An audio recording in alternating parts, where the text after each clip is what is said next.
it's this snowy, dreary day. And I looked around at this dreary landscape and realized it matched exactly what I was feeling. And then I realized I hadn't had a single identifiable emotion in about 4 days. And yeah, at that point I knew I was okay, I'm in trouble.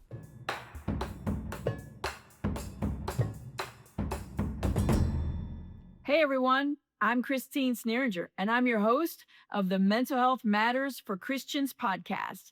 Today is an episode where I sit down in Los Angeles with my co-host, Tim Long. He's a Christian therapist there. Tim's been a longtime friend, he's a ministry colleague, and he's been a confidant for over 2 decades. So a couple years ago, we discovered that we both had a desire to start a podcast. So we said, wouldn't it be nice if we could do something together? We both have the same heart to want to help people.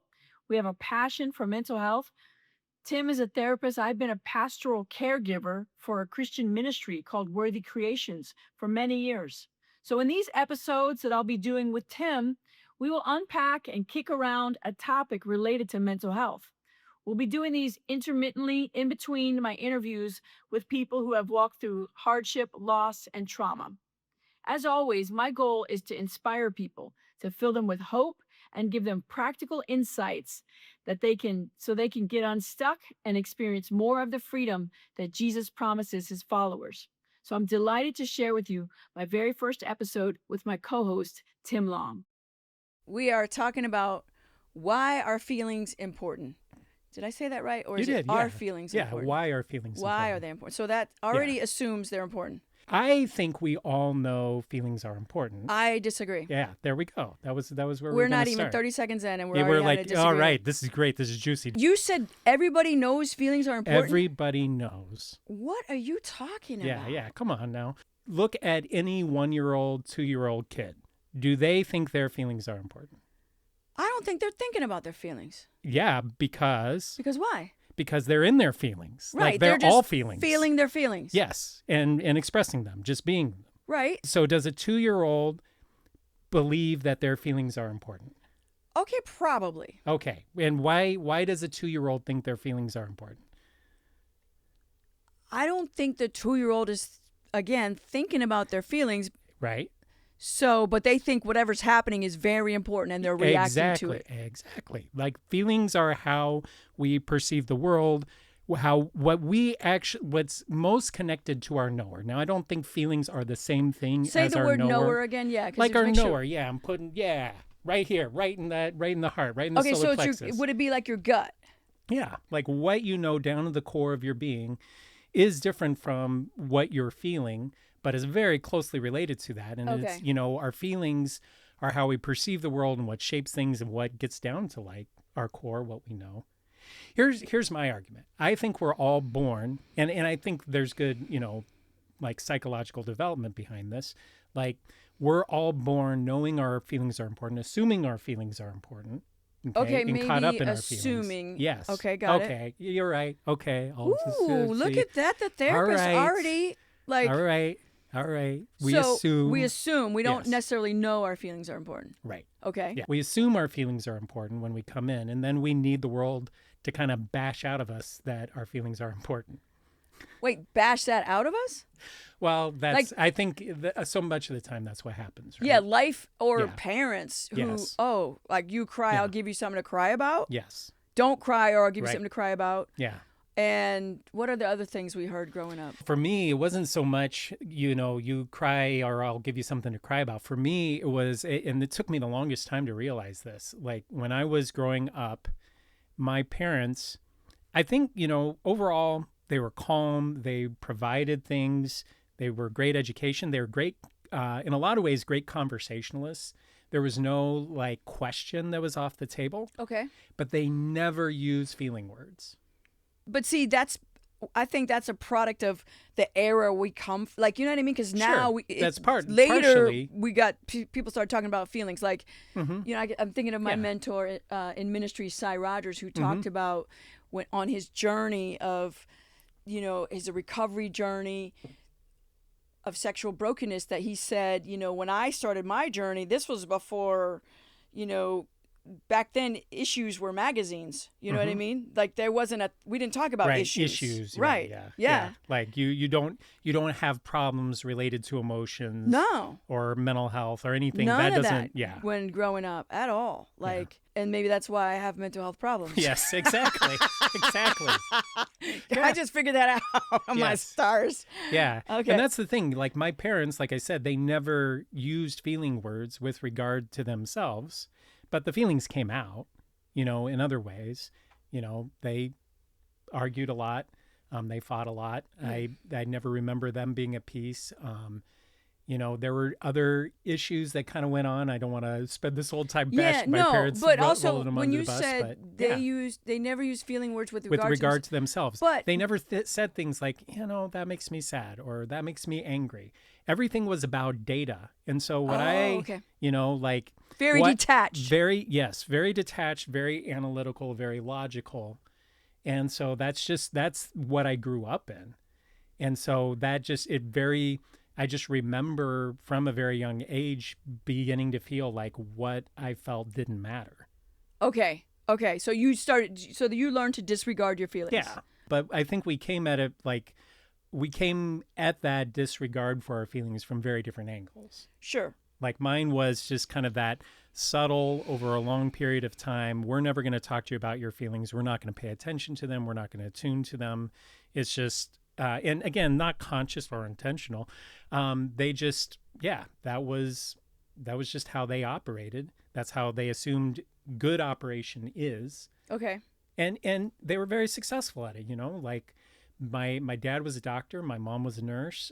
They were medical missionaries for years, like that they were rewarded for having that approach to life. And so they took it and it seemed right to them. And so, and without even thinking about it, again, I don't think it was intentional. They were trying to, train feelings out of me, but that's kind of what happened. And then you had to come to a place where you obviously came to a place where you're like, feelings are important. Yeah. Like I said, they were very successful. I was very successful. I went through like junior high and high school being top of my class, 4.0 student, valedictorian, National Merit Scholar, first trombone player. And I went off to college, and I was really interested in doctrine and theology and the Bible. And I went off to college. I had all of my doctrinal I's dotted, all of my doctrinal T's crossed. I, had a daily Bible reading routine. I was going through my. Wow. So do you remember were these red 1-year Bibles? Yes. Yeah. Those were awesome. Yes. Yeah. And so I had my 1-year Bible, and I was a hopeless porn addict. I was gonna say you must have been super uptight because everything was perfect, like super structured and perfect. I'm still uptight, but well. So kind of OCD then? No, not OCD. Okay. Just really anxious. So you had all that going on, but you're a hopeless porn addict because was that because like that's your escape from having to be perfect, kind of? That's a great question. Did I feel like I needed to be perfect? No, I mean, at the time, I wasn't justifying. Subconsciously, I thought that I needed to be perfect. Again, I had all my doctrinal I's dotted and all my doctrinal T's crossed, so I know, we're not saved by works.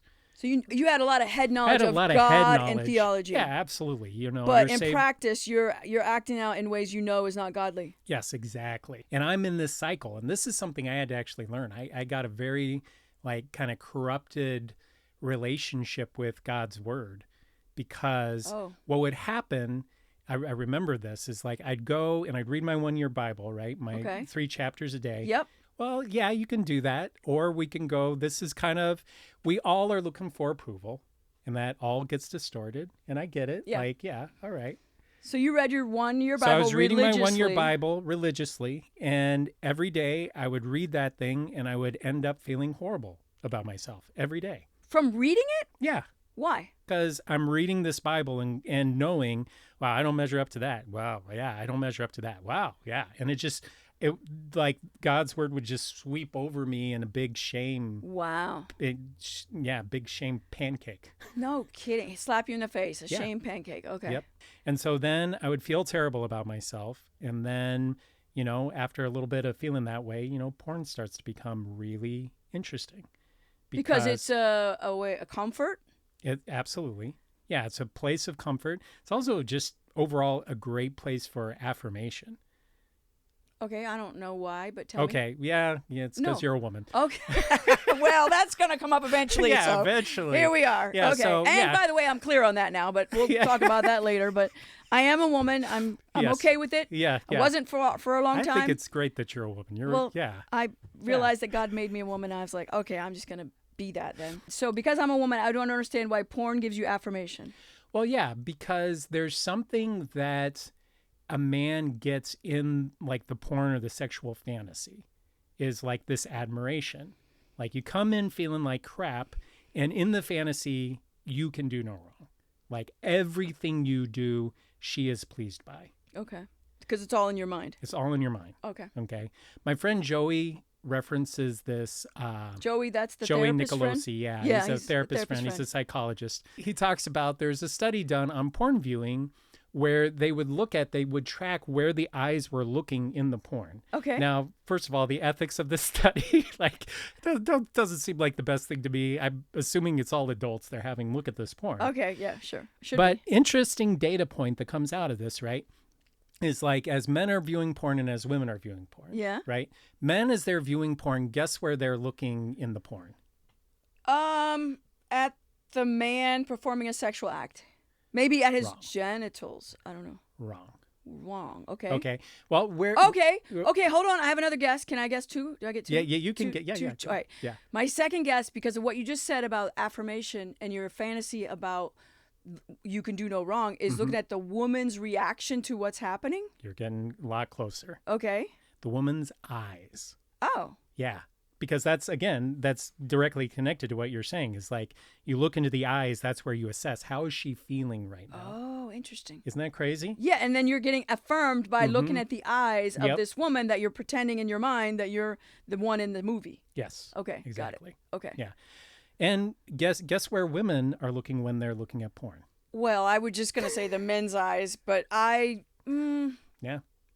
Yes? No, that's you're correct to question that. Yeah, I don't know. Yeah. I mean I could guess, but go ahead, tell me. The setting. The setting? The setting. Like, the bedspread and the curtains. Like the curtains and what she's looking at is like is he making her safe? Oh, because that's the woman's fantasy. Oh, that would be my fantasy, is to be safe. Not in that context, but Yeah. just in general. You know what I mean? Yeah. Safety. Absolutely. Yeah, that's huge. Yeah. I would go through this cycle every day where I would, and this, it's kind of sad now, kind of thinking back on it, because this is the mid-90s, right? Yeah. Like all of the web browsing was like text-based. Like there's no pictures actually on the web pages. You're like doing searches and doing all this thing. I had to do a lot of work to find pictures and video. Oh, so it wasn't like it is yeah. now. Yeah. Okay. Well, did it not have magazines at that time? Because I grew up and there were magazines. Right. My dad had magazines. But thank you. Yeah, there were magazines around, but I was a good evangelical Christian. Oh, so you're not going to go buy a Christian porn? I mean, a Christian porn. Sorry. You're not going to a Christian bookstore and ask for the porn section. No, that was a misspeak. So you're not looking at. You're not going into the store like the 7-Eleven. Sorry. Not going into the Christian porn store.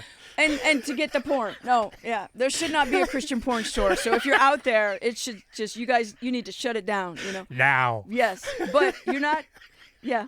It's okay. Yeah, it's awesome. It's real life here. But now my mind's trying to track down what would Christian porn be. Oh. I'm sure, you know what, there's somebody's thought, actually, we're not going there. We're not going down that rabbit trail. But, because we want to make sure we're talking about feelings and why are feelings important. Yes.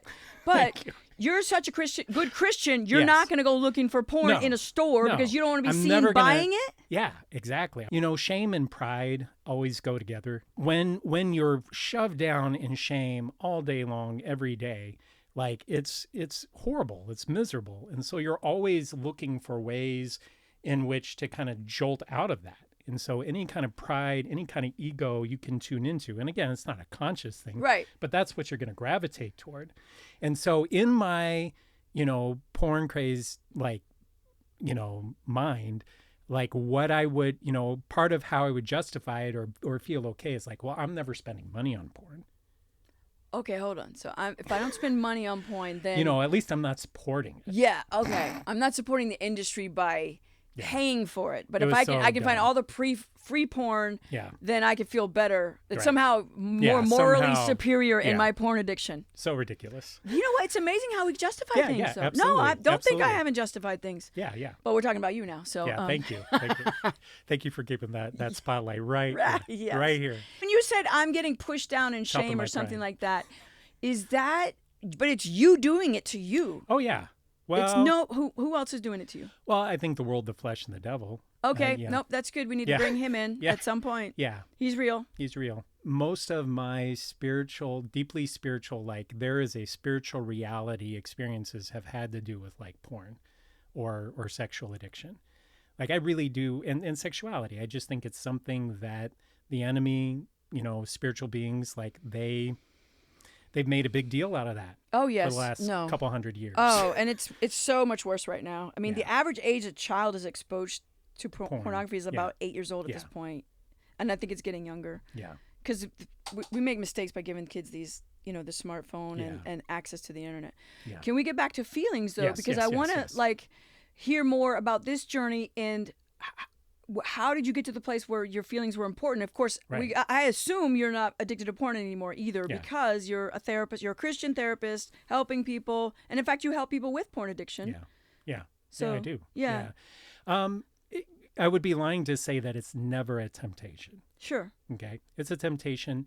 And when I talk to my clients about this, I say it's the difference between something following you around every day and tapping on your shoulder, just constantly bugging you. Yeah. And off there on the horizon, I could go there if I want to, but do I really want to go there?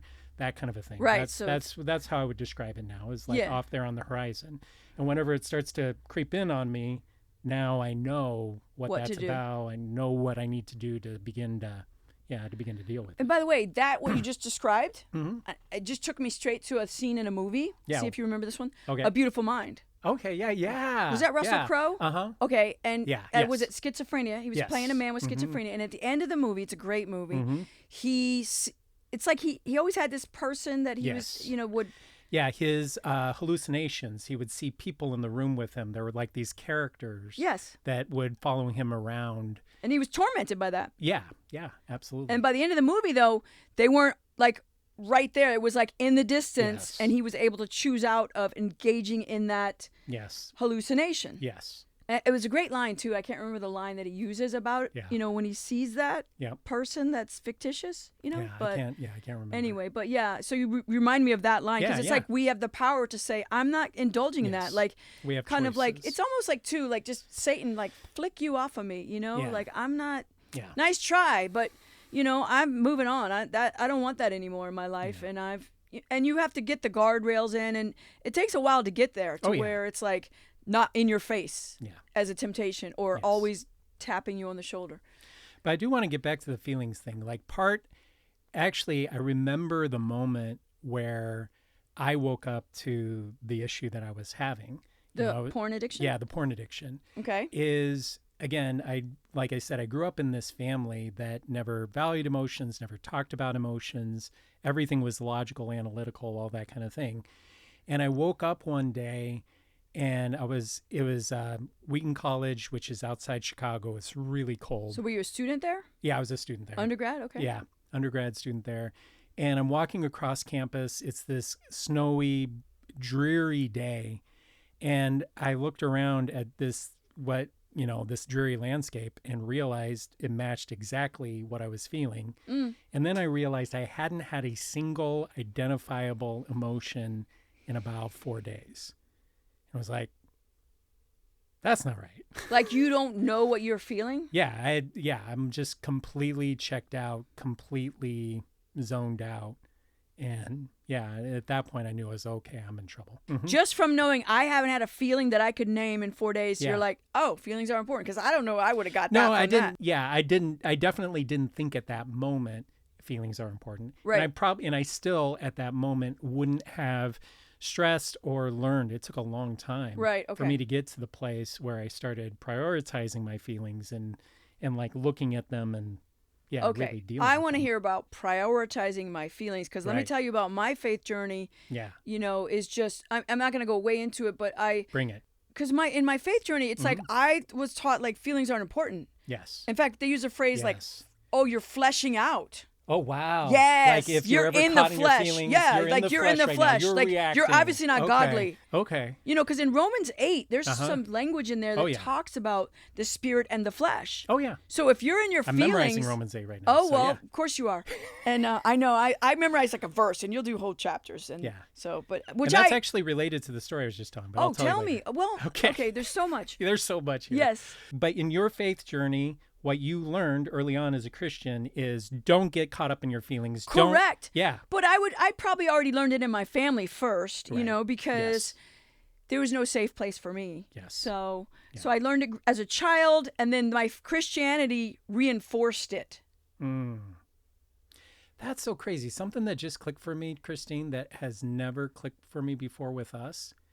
Like, Meaning in our friendship? yeah, in our friendship and just what I know of you. Because Christine and I, we've known each other for 20 years now. We figured No, I it think out, it's like 23. 25. Yeah. What year were you in Covenant at seminary? Yeah, I was there like 2000, 2001. I think you came and visited 2002. So that would have been when Yeah. I met you. Yeah, And yeah, so when from we met. 2002 on, so Yeah, that's 23 23 years. That's a Yeah. long time. It's a good long time. Yep. Something that just has never clicked for me before is there's something you like the enemy, again, the world, the flesh, the devil, knew exactly where to target each of us. Okay. Like you were just when you said that right now was just really profound. Like what I learned in my home is I am never safe. Mm-hmm. Yeah. And that is like core to who you are as a woman. Like I think that's core to what women want. Safety. Safety. And not just for themselves, but like for their family, for everyone they love. There's that protective, nurturing, like really making sure the people that are most important to you are taken care of. Yeah. Like one of our greatest needs is security. Absolute. Yes. Yeah, absolutely. Okay. So your home like got that targeted, like just went right after that. Right. Whereas in my home, what got targeted is I don't matter. Like from a couple of different angles, like what I want, what I need doesn't matter, and what I do doesn't matter. Because again, if you live in a home where there's just not emotions, or the emotions are all expressed in a very reactive way, it's never reflected on, people don't talk about them, they don't connect on them, then that's just kind of the thing. What you learn, what you begin to experience in that is, well, I guess I don't matter. Mm-hmm, mm-hmm. And so that's what targeted my heart and set me up for I would say I don't think I mattered either, Right. for sure. Yes. So you've got safety. These things are connected. And Yeah. I don't matter. Yeah, Safety and Venn security diagram overlapping. and insignificance, Yeah. Yeah, for Yes. sure. Yeah. I think it's not helpful when the church reinforces that your feelings don't matter.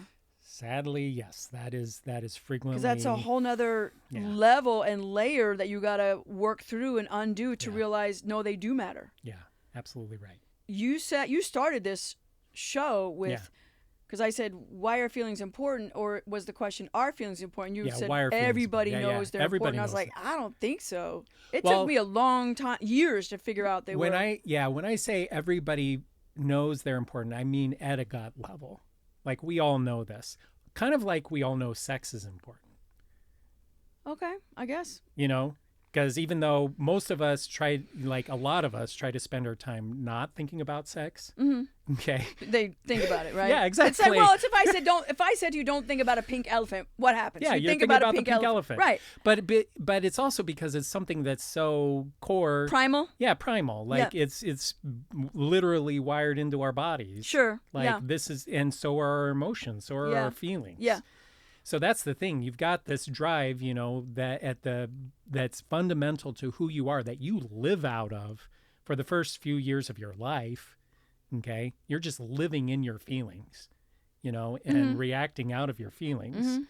Like if that's where you're at, like at some gut primal level, your feelings are important.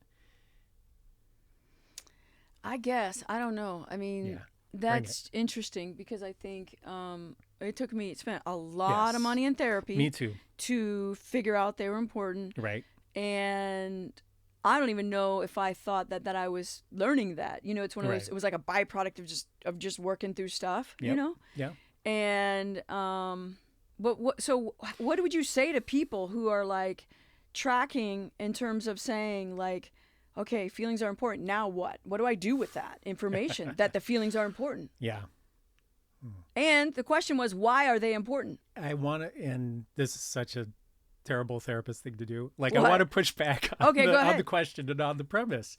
Because it's like, well, how do I get feelings to be, now what? What do I do?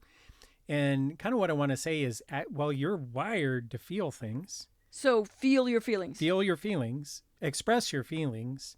Let's talk about what's blocking you from that. When you say feel your feelings, I go straight to, for example, anger. That was my go-to. Sure. Because it was never safe to be sad. Yes. So and anger's a much more powerful emotion. But then I think of Jesus, right? And when he got angry, the whole scripture, and you know it, be angry and do not sin, right? So you can be angry, but don't, you know, and that's hard to do. It is. Is to be angry and not sin. Right.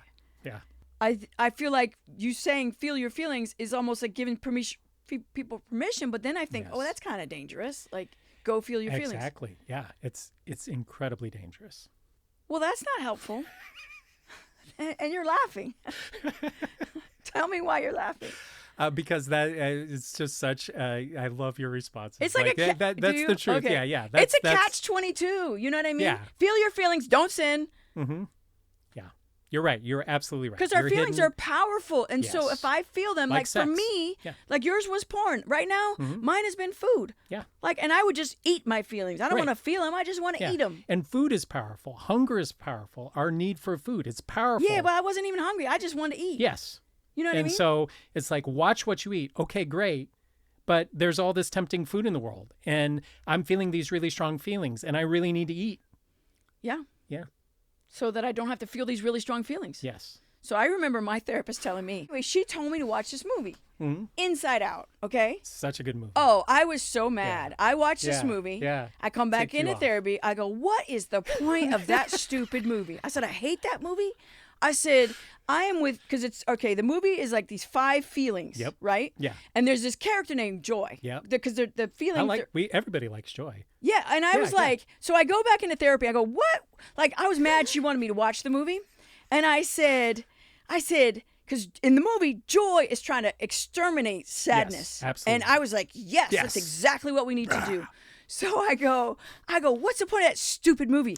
Is it that we need sadness? Because I hate sadness. I'm with Joy. We need to get rid of sadness. Because that's what she tried to do. The whole movie is get rid of sadness.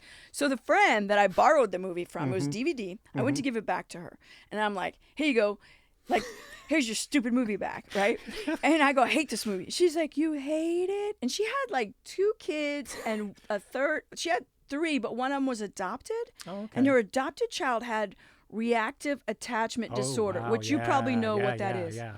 So reactive attachment disorder is when kids have like significant trauma and abandonment when they're little. And they don't bond, right? And they have problems with bonding. And so they either, like anybody they come across, they glom onto immediately and they get overly close, or they put lots of distance and never bond and I think he was doing that one. Yeah. So then I said to her, I hate this stupid movie. Yeah. She's so funny. She's like, you hate it? I'm like, yeah, it's horrible. I hate sadness.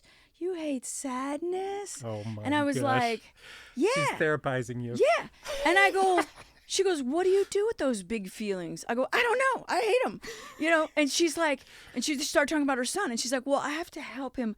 And I think the phrase that you therapists use, is organize his feelings. Yep. And she'll say to him, oh, are you feeling sad? Because he doesn't know what to do with his sadness. Yes. Yeah. She was in the habit, because she had this son, that she had to be constantly like reflecting him, helping him organize it. Yes. Yeah, that's what she started doing with you. So she's trying to help him, I guess, name that feeling. Absolutely. Because he would react in make meaning anger. out of it. Right. Yeah. He'd react in anger when he's feeling sad. Yes. And that's where I would go to. I wouldn't go to sadness. I skip right over that straight to anger because... Yeah, sadness isn't safe. Yeah, that's what. If you're not... Because you have to be safe to be sad. Yeah. So that's why I was like... And so then after she talked to me like that, I was like, okay, maybe I should watch this movie again. Let me give it another shot. So I did. I've watched it like 3 or 4 times now. Did your I experience kind of shift? understand, like, okay, we need sadness. I mean, I don't love sadness, but I was like, you know what I mean? It's kind of like, I guess it's part of the whole, it is part of the spectrum of feelings. It is. And so I have learned that, going straight to anger doesn't serve me. Yeah. Well, do you remember like the moment in the movie where Joy figures out that sadness is important? Do you remember that moment? Well, I remember the main character, which is this little girl who moved away from her friends. And she felt like, she was supposed to act like everything's fine, but she was super sad about being away from her friends. And she thought for the sake of her parents, she had to act like everything was great. Yeah. And so it's almost like she's putting on a show instead of allowing herself to feel sad. Yes. And joy that's reflected internally by Joy, like you were saying, always trying to exterminate, always trying to sideline sadness. Right. Like inside of Riley's, the little girl you were talking about. Yeah. Joy and sadness are, 2 of the 5 primary feelings. 5 emotions. 5 primary feelings Yes. that are in there. And Joy's always trying to sideline sadness. 100%. Yep. And then she, at the lowest point in the movie, she comes across this memory. And it's one of Riley's memories that's just... Oh, playing hockey? Yes. Okay, yeah. And it's this... I'm trying to remember. Oh, yeah. It was Riley loses a game. Okay. And it's her saddest memory. And so clearly, like it's the biggest game of the year and it's her saddest memory. And so, of course, Joy's looking at this thing thinking, what is the point of this? And then as she's watching the movie, as Riley gets really sad, her parents notice and they come over and they sit next to her. That's attunement.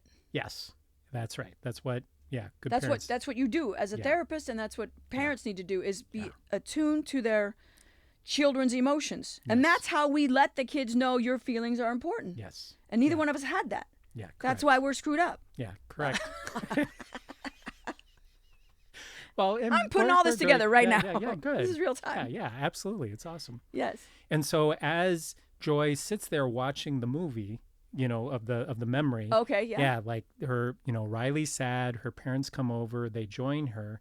Like you see it in the colors, because everything sad is blue, everything joy is yellow. Okay. And the color of the memory begins to shift, and it shifts from blue over into yellow, into afterwards they're having a party. And then it clicks for Joy of like, holy cow, this is really like sadness leads back into joy. Because why?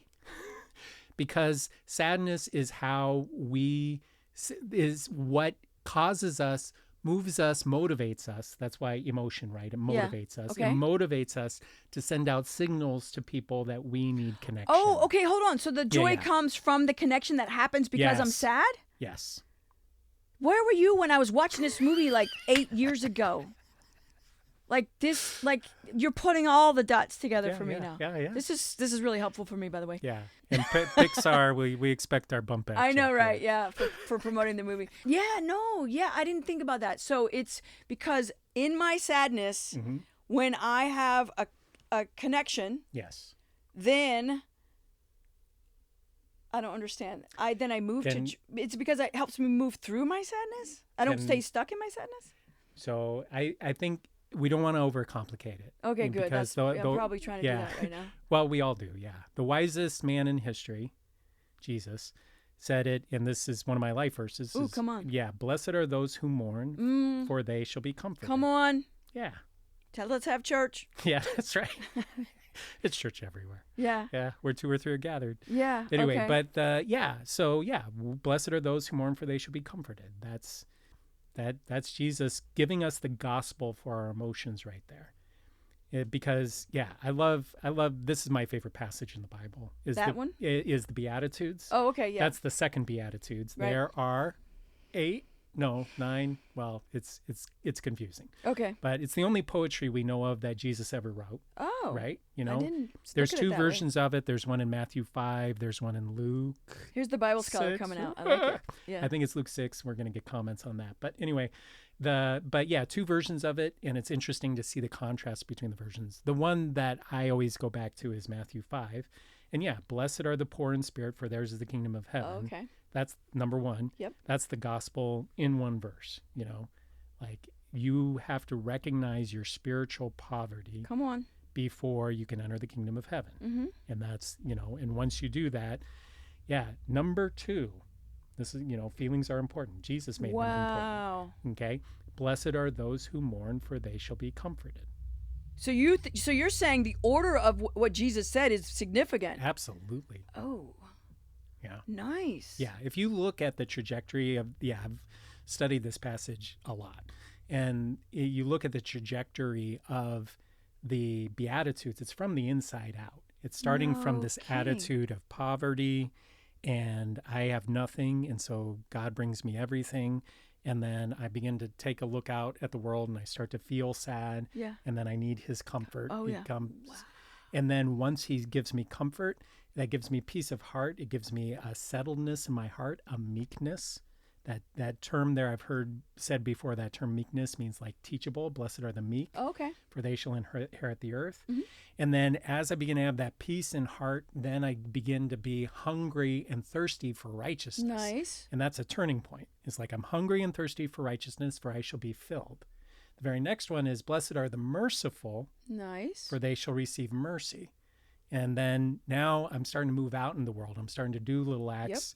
Yep. And then blessed are the pure in heart, for they shall see God. That's an interesting one because it's that sense of as you begin to move out in the world and you start to practice your righteousness, you start to be merciful to other people, then there's a consistency that comes. That's integrity. That pure in heart is talking about your integrity. Okay. And it's also matched nicely in the chiasm there with blessed are the meek. Yeah, blessed are the pure in heart. Blessed are the peacemakers, for they shall be called sons of God. Now, that's where you move beyond just having integrity to, peacemaking in the Bible. That word peace is shalom. Like the idea there is something much bigger than just like lacking conflict or settledness or calmness, any of that kind of a thing. It's all about, it's about actually making the world right. Nice. Like that idea of shalom is I'm making the world right. Okay, but as you do that, as you actually get out in the world and you're making a changing impact, what's going to happen to you? Is that the next verse? Yep, you're going to face opposition. Blessed are those who are persecuted for righteousness' sake, for theirs is the kingdom of heaven. That's no fun. It's no fun, but it's so fascinating. Like, and you know what? I think Jesus was reading your mind on that. Why? Because the very next verse, he nails it home. What? He's like, blessed are you. Like he changes from the blessed third person. He changes from the third person. Blessed are you. Yeah, it's is that when men shall revile and speak? Yes. Okay. Yeah, blessed are you when others revile you and persecute you and utter all kinds of evil against you falsely on my account. Rejoice and be glad, for great is your reward in heaven. Nice. Yeah. Yeah. It's such a beautiful passage. That's so good. It's so good. I think that's a good, landing point for, Yeah. Feelings are important. Feelings are important.